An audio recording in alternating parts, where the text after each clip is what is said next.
شروع اللہ کے نام سے جو بڑا مہربان نہایت رحم والا ہے۔ بسم اللہ الرحمن الرحیم۔ ربیع الاول میں جس گھر میں یہ تسبیح پڑھی جاتی ہے اس گھر کی چھت فرشتوں سے بھر جاتی ہے۔ ناظرین، اللہ تعالیٰ کے عظیم انعامات میں سے ایک انعام تسبیح ہے۔ تسبیح اللہ تعالیٰ کی شان اور پاکی بیان کرنے کو کہتے ہیں۔ اللہ تعالیٰ کا وہ ذکر جس کی سلطنت 7 آسمانوں کے اوپر تک پھیلی ہوئی اور قرآن کی 7 مبارک سورتوں کا آغاز بھی تسبیح سے ہوتا ہے۔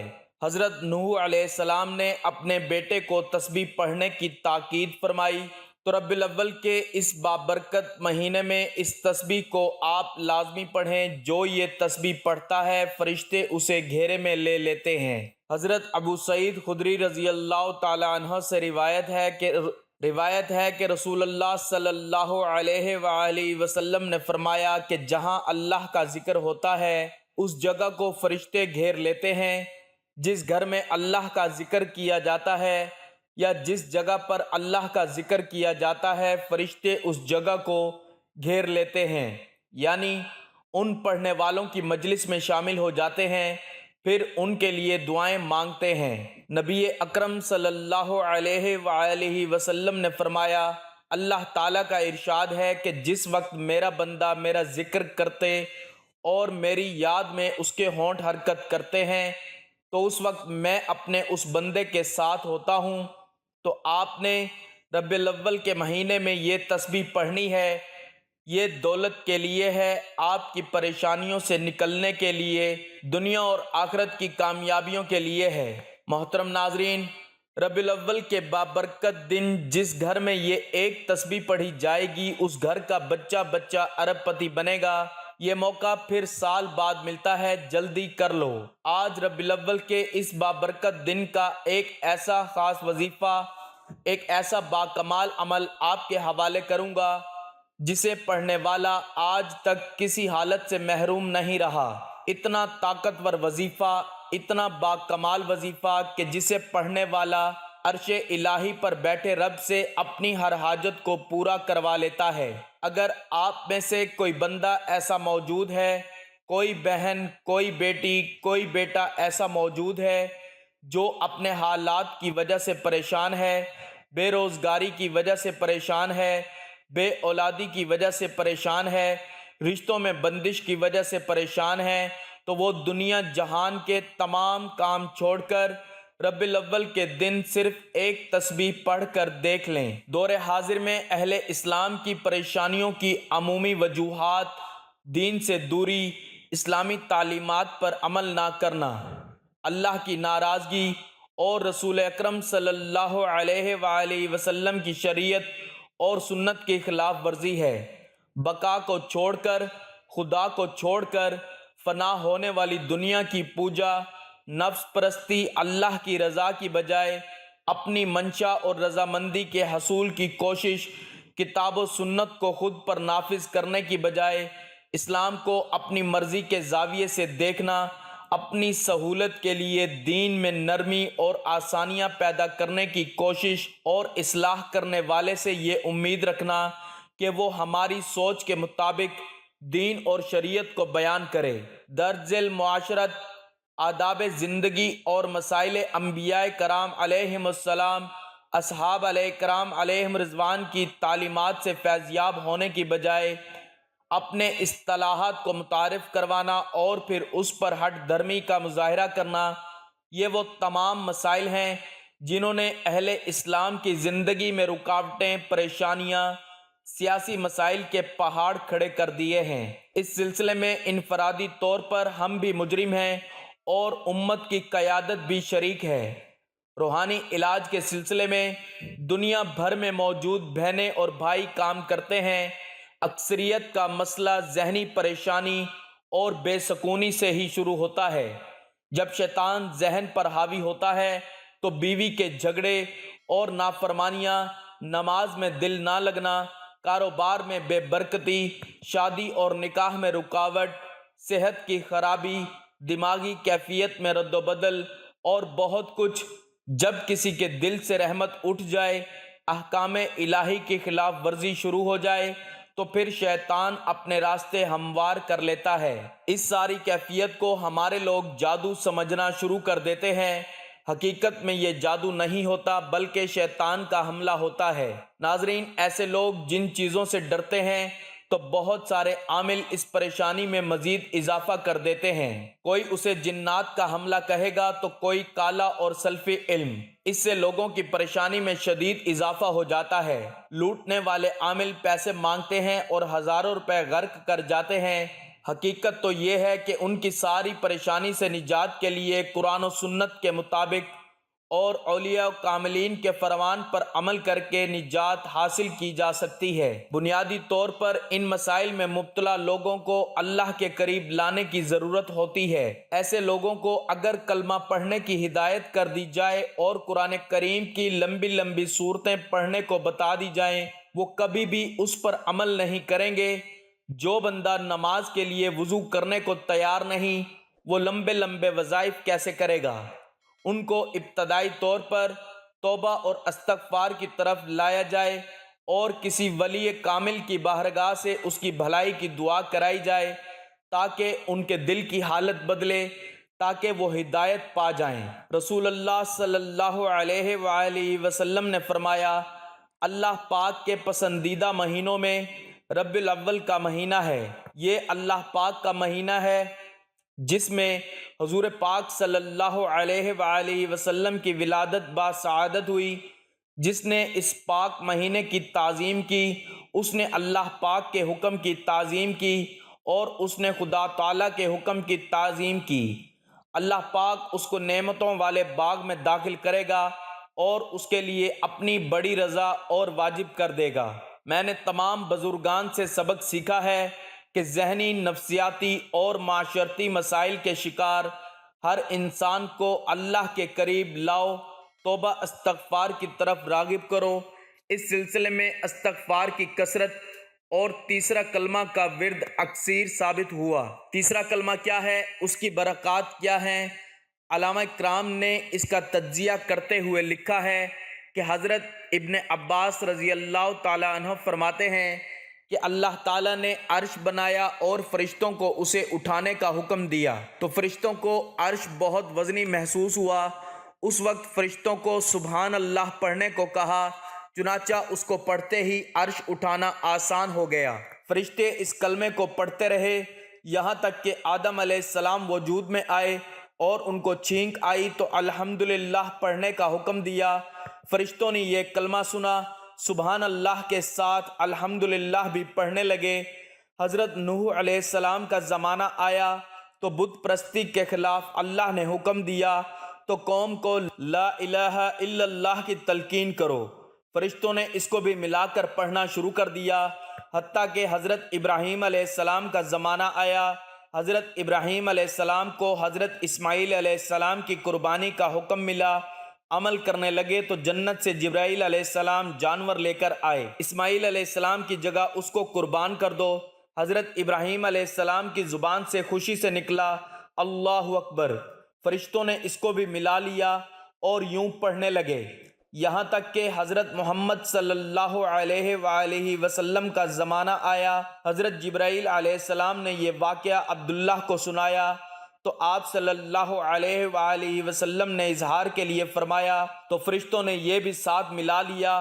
پھر یوں تیسرا کلمہ مکمل ہوا۔ علماء کرام جامع الفوائد لکھتے ہیں کہ آقا دو جہاں صلی اللہ علیہ وآلہ وسلم نے ارشاد فرمایا کہ کیا تم میں سے کوئی ایسا شخص نہیں جو احد پہاڑ پر عمل کر لیا کرے؟ آپ صلی اللہ علیہ وآلہ وسلم نے فرمایا کہ ہر شخص کر سکتا ہے کہ سبحان اللہ پڑھنے کا ثواب احد پہاڑ سے زیادہ ہے، لا الہ الا اللہ کا ثواب پہاڑ سے زیادہ ہے، الحمدللہ کا ثواب احد پہاڑ سے زیادہ ہے، اللہ اکبر کا ثواب احد پہاڑ سے زیادہ ہے۔ رسول رحمت صلی اللہ علیہ وآلہ وسلم کی زبان مبارک اور پھر اولیاء اللہ کے عمل سے ثابت ہوا کہ اس میں کوئی انمول خزانہ ضرور چھپا ہوا ہے۔ مدینے والے آقا دو جہاں صلی اللہ علیہ وآلہ وسلم نے اس میں موجود کلمات کو احد جیسے بلند مرتبہ پہاڑ سے بھی زیادہ بابرکت قرار دیا۔ ناظرین، بزرگان دین نے اس کے بہت سے فوائد فضائل لکھے میں اپنے تجربات پیش کرتا ہوں۔ میں نے خود اپنی زندگی میں آزمایا اور آپ تک ہزاروں لوگوں کو بتا چکا ہوں۔ الحمدللہ برکت نصیب ہوئی۔ اگر کہیں کمی ہو تو وہ اپنے یقین اور اعتماد میں ہوتی ہے۔ ذہنی سکون، گھریلو پریشانیاں، میاں بیوی کے اختلافات، رزق میں تنگی، کاموں میں رکاوٹ، مقدمات میں پریشانی، عبادت میں دل لگانے کے لیے، روحانی ترقی پانے کے لیے، جادو، شیطانی اثرات اور جنات سے نجات پانے کے لیے، ایک مسلمان کے ہر روحانی مسئلے کے حل کے لیے تیسرا کلمہ ایک عظیم نعمت ہے۔ میرے خاندان میں جنات کی حاضری تک کے لیے تیسرے کلمے کی مدد لی جاتی ہے اور بھرپور کامیابیاں اور فائدہ حاصل ہوتا ہے۔ جس قدر ایمان پختہ اور یقین مضبوط ہوگا اتنی لذت اور حلاوت محسوس ہوگی۔ حضرت معاذ بن جبل رضی اللہ تعالیٰ عنہ بیان کرتے ہیں کہ میں نے رسول اللہ صلی اللہ علیہ وآلہ وسلم کی خدمت میں عرض کیا، اعمال میں سے کون سا عمل اللہ تعالیٰ کو زیادہ پسندیدہ ہے؟ آپ صلی اللہ علیہ وآلہ وسلم نے ارشاد فرمایا، ترجمہ: ہماری موت اس حال میں آئے کہ تمہاری زبان اللہ کے ذکر سے تر ہو۔ ہمارے ہاں جو تیسرا کلمہ معروف ہے، جس کے اندر بنیادی طور پر تسبیح تعبیر کے کلمات ہیں، اسی احادیث مبارکہ میں الباقیات الصالحات ہمیشہ رہنے والا اور نیک عمل قرار دیا گیا ہے۔ چنانچہ حضرت ابو ہریرہ رضی اللہ تعالیٰ عنہ سے روایت ہے کہ جناب نبی کریم صلی اللہ علیہ وآلہ وسلم نے ارشاد فرمایا، اپنی حفاظت کا انتظام کرو۔ کسی نے پوچھا، یا رسول اللہ صلی اللہ علیہ وآلہ وسلم، کسی دشمن کے حملے سے جو درپیش ہے؟ حضور صلی اللہ علیہ وآلہ وسلم نے فرمایا، نہیں، بلکہ جہنم کی آگ سے حفاظت کا انتظام کرو۔ یہ کلمات قیامت کے دن آگے پڑھنے والے کلمات ہیں، یعنی یہ کلمات سفارش کریں گے یا آگے بڑھانے والے ہیں کہ پڑھنے والے کو جنت کی طرف بڑھاتے ہیں، اور پیچھے رہنے والے ہیں کہ سفارش کریں اور نجات دلانے والے ہیں۔ یہی واقعہ صالحات ہیں۔ منصف ابن ابی شیبہ میں حضرت عبداللہ بن ابی عفی رضی اللہ تعالیٰ عنہ سے روایت ہے کہ ایک شخص نبی کریم صلی اللہ علیہ وآلہ وسلم کے پاس آیا اور کہنے لگا کہ میں قرآن پڑھنے کی استطاعت نہیں رکھتا، آپ مجھے کچھ ایسا عمل سکھا دیں جو مجھے قرآن کی جگہ کفایت کر جائے۔ تو آپ صلی اللہ علیہ وآلہ وسلم نے ارشاد فرمایا کہ سبحان اللہ والحمد للہ ولا الہ الا اللہ واللہ اکبر۔ اور منصف ابن ابی شیبہ ہی میں حضرت حسن بصری رحمۃ اللہ علیہ سے مراسلہ روایت ہے کہ آپ علیہ السلام نے فرمایا، دن میں 30 مرتبہ یہ کلمہ کہنا ایسا صدقہ ہے جو آسمان اور زمین کے درمیان کو بھر دیتا ہے۔ حضرت عبداللہ بن عمر رضی اللہ تعالیٰ عنہ سے مروی ہے کہ نبی کریم صلی اللہ علیہ وآلہ وسلم نے ارشاد فرمایا، جو شخص 100 مرتبہ صبح اور 100 مرتبہ شام کو سبحان اللہ کہے، وہ 100 حج کرنے والوں کی مانند ہے۔ جو آدمی صبح اور شام 100 مرتبہ الحمدللہ کہے، وہ ایسے شخص کی طرح ہے جس نے اللہ تعالیٰ کے راستے میں 100 مجاہدوں کو گھوڑوں پر سوار کیا، یعنی لڑنے والے غازی کی طرح ہے۔ جو صبح اور شام 100 مرتبہ یہ کلمہ پڑھے، وہ اس آدمی کی طرح ہے جس نے حضرت اسماعیل علیہ السلام کی اولاد سے 100 غلام آزاد کیے، اور جس نے صبح اور شام 100 مرتبہ اللہ اکبر کہا تو اس دن اس سے اچھا عمل کسی نے نہیں کیا۔ البتہ وہ شخص جو یہ تعلیمات اس طرح کہے یا اس سے زائد بار کہے، حضرت ابو موسیٰ رضی اللہ تعالی عنہ سے روایت ہے کہ نبی کریم صلی اللہ علیہ وآلہ وسلم نے مجھ سے فرمایا، کیا آپ کو ایک ایسا کلمہ نہ بتاؤں جو جنت کے خزانوں میں سے ایک خزانہ ہے؟ میں نے عرض کیا، یا رسول اللہ صلی اللہ علیہ وآلہ وسلم، ضرور بتائیں۔ آپ نے فرمایا، وہ تیسرا کلمہ ہے۔ ابو ہریرہ رضی اللہ تعالیٰ عنہ سے روایت ہے کہ جناب نبی کریم صلی اللہ علیہ وآلہ وسلم نے فرمایا، کثرت سے پڑھا کرو کیونکہ جنت کے خزانوں میں سے ایک خزانہ ہے۔ ناظرین، یہ وظیفہ چھوٹے سے بچے کو بھی آتا ہے۔ یہ وظیفہ اتنا خاص ہے، آپ اپنے گھر میں موجود رب کے سامنے گھر میں سکون اور برکت رزق اور دولت میں فراوانی کے لیے پڑھ لیں تو آپ کا وظیفہ قبول ہوگا۔ میرا رب بچے کے وظیفے کو بھی قبول فرماتا ہے۔ اگر آپ کے گھر میں موجود جوان بیٹیاں جو اپنے رشتوں کی وجہ سے پریشان ہیں، ایک بار یہ وظیفہ پڑھ کے دیکھیں۔ وہ رشتے جن کی وجہ سے آپ پریشان رہتے ہیں، وہ رشتے خود چل کر آپ کے گھر آئیں گے۔ یہ وظیفہ اتنا طاقتور وظیفہ ہے کہ جو نوکری آپ کو مل نہیں رہی، جس کے لیے آپ در در کی ٹھوکریں کھا رہے ہیں، در بدر ٹھوکریں کھا کر سفارشیں کروا کر تنگ آ چکے ہیں، وہ نوکری خود چل کر آپ کے پاس آئے گی۔ کیونکہ میرا رب جب راضی ہو جاتا ہے، جس بندے سے خوش ہو جاتا ہے، اسے مانگنا نہیں پڑتا۔ رب کعبہ کے فضل و کرم سے ہر حاجت، ہر مقصد، ہر کامیابی خود چل کر اس بندے کے پاس آ جاتی ہے۔ اب بد نصیب ہے وہ بندہ جو بھی یہ خاص وظیفہ نہ پڑھے۔ ناظرین، وقت کی نزاکت کو مد نظر رکھتے ہوئے آئیے اس عمل کی طرف چلتے ہیں۔ یہ وظیفہ کرنے سے پہلے آپ دو باتوں کا خیال رکھیں۔ پہلی بات یہ ہے کہ آپ نے 5 وقت کی نماز کی پابندی کرنی ہے۔ کچھ بھی ہو جائے، آپ نے 5 وقت کی نماز لازمی پڑھنی ہے۔ اور دوسرا یہ کہ آپ نے ہر بات میں اللہ پر توکل کرنا ہے، اللہ پر بھروسہ کرنا ہے۔ اور جب آپ پختہ ارادہ کر لیں تو اللہ پر بھروسہ کیا کریں۔ بے شک اللہ توکل والوں سے محبت کرتا ہے۔ اللہ رب العزت کا ارشاد ہے کہ انسان کسی بات پر جیسا گمان رکھتا ہے، میں اس کے ساتھ ویسا ہی معاملہ کر دیتا ہوں۔ بس اے محبوب، آپ ان سے رخ انور پھیر لیجئے اور اللہ پر بھروسہ رکھیں، اور اللہ کار ساز ہے۔ جو کوئی اللہ پر توکل کرتا ہے تو اللہ اس کا ہو جاتا ہے۔ بے شک اللہ بہت غالب، بڑی حکمت والا ہے۔ اور اللہ کے دامن کو مضبوطی سے تھامے رکھو، وہی تمہارا مددگار اور کار ساز ہے۔ بس وہ کتنا اچھا کار ساز ہے اور کتنا اچھا مددگار ہے۔ لہٰذا آپ اچھا سوچیں۔ آپ یہ سوچیں کہ اللہ پاک آپ کو رزق دے گا تو آپ خود محسوس کریں گے کہ اللہ پاک آپ کو بہترین رزق دے رہا ہے۔ ناظرین، عمل کی بہترین رہنمائی کے لیے ویڈیو کو آخر تک ضرور دیکھیے گا۔ عمل کیا ہے؟ ربیع الاول کے کسی بھی دن، کسی بھی نماز کے بعد آپ یہ وظیفہ پڑھ سکتے ہیں۔ چاہے تو نماز عصر کے بعد پڑھ لیں، چاہے تو رات سونے سے پہلے پڑھ لیں، چاہے تو رات کے 10 بج جائیں، 11 بج جائیں، یہ وظیفہ لازمی پڑھنا ہے۔ یہ آپ نے صرف 100 بار پڑھنا ہے۔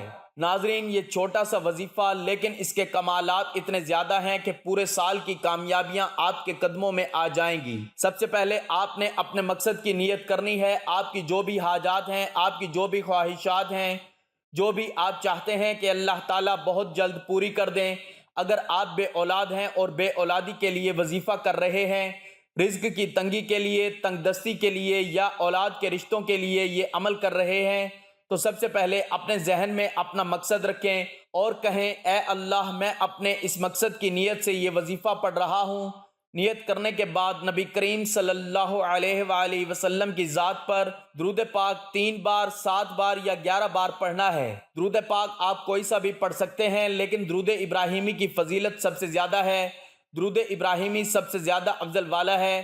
ایک بار ثواب کی نیت سے میرے ساتھ بھی پڑھ لیں۔ اللہم صلی علی محمد وعلی آل محمد کما صلیت علی ابراہیم وعلی آل ابراہیم انک حمید مجید۔ اللہم بارک علی محمد وعلی آل محمد کما بارکت علی ابراہیم وعلی آل ابراہیم انک حمید مجید۔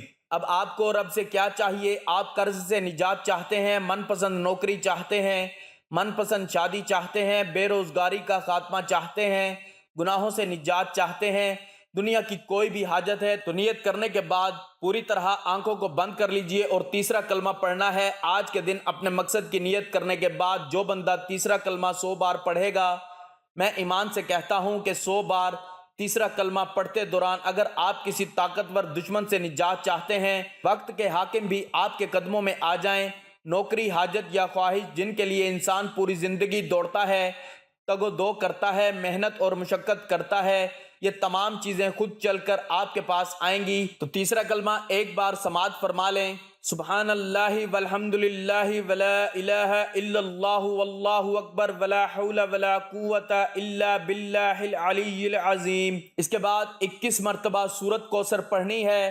انا اعطیناک الکوثر فصلی لربک وانحر ان شأنک هو الابتر۔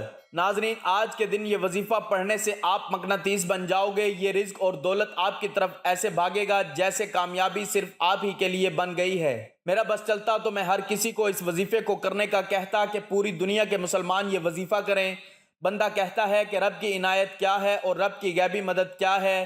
جو بندہ کھلی آنکھوں سے رب کے کمالات کو، رب کے معجزات کو دیکھنا چاہتا ہے، یقین کامل کے ساتھ اپنے مقصد کی نیت کرنا جو آپ کو لگتا ہے کہ پورا ہو ہی نہیں سکتا۔ ناظرین، مقصد کی نیت کرنے کے بعد تیسرا کلمہ 100 بار پڑھنا ہے، اور جب آپ کی زبان سے تیسرا کلمہ نکل رہا ہو، روتے ہوئے، تڑپتے ہوئے، سسکتے ہوئے میرے پیارے رب کعبہ سے مانگتے چلے جائیں۔ میرا رب عطا فرماتا ہے۔ بندہ رب سے ایک بار مانگتا ہے، میرا رب 70 بار عطا فرماتا ہے۔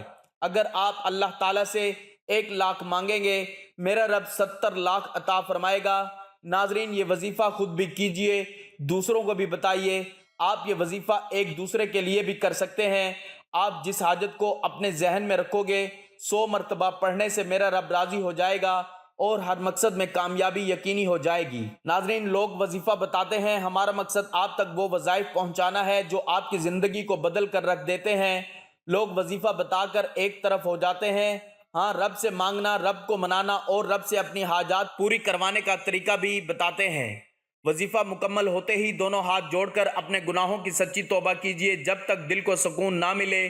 بار بار اپنے گناہوں کی سچی توبہ کیجئے۔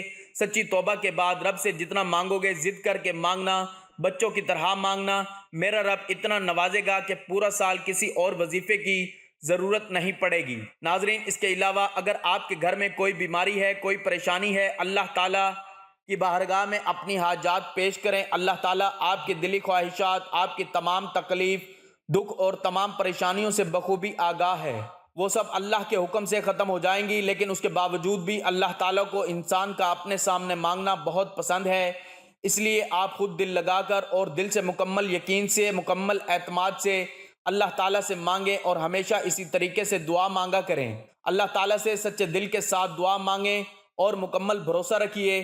اللہ تعالیٰ آپ کی ہر دعا قبول فرمائے گا، اور آپ خود بھی حیران ہو جاؤ گے کہ ہمارے نبی اکرم صلی اللہ علیہ وآلہ وسلم بھی دعا مانگا کرتے تھے۔ پھر آپ سب بھی میرے ساتھ دعا مانگیں۔ اے اللہ میرے پروردگار، تیرے سوا اس قابل کوئی بھی نہیں ہے کہ جس کو مدد کے لیے پکاروں۔ تیرے سوا کوئی نہیں جو ہر وقت اور ہر جگہ حاضر و ناظر ہو۔ تو حقیقی بادشاہ ہے، تیرے سوا ایسا کوئی نہیں جو کہ موت سے پاک ہو۔ تیرے سوا کوئی بھی ایسا نہیں جو کہ زوال سے پاک ہو۔ تجھے نہ نیند آتی ہے نہ ہی اونگ آتی ہے۔ تیرے سوا کوئی نہیں جو کہ ہر عیب سے پاک ہو۔ اپنے پیارے حبیب حضرت محمد مصطفیٰ صلی اللہ علیہ وآلہ وسلم ختم نبوت کے صدقے ہماری تمام پریشانیوں کو دور فرما، ہمارے تمام دکھ تکلیف ہم سے دور فرما، ہماری تمام دلی حاجات کو پورا فرما۔ آمین ثم آمین۔ دعا ہے کہ اللہ تعالیٰ میرا سنانا اور آپ کا سننا اپنی بارگاہ الہی میں قبول اور منظور فرمائے۔ آمین۔ اللہ تعالیٰ کے 99 ناموں میں سے ایک نام کمنٹ میں لکھ کر ضرور شیئر کریں۔ اللہ تعالیٰ ہم سب کا حامی و ناصر ہو۔ آمین۔ جزاک اللہ۔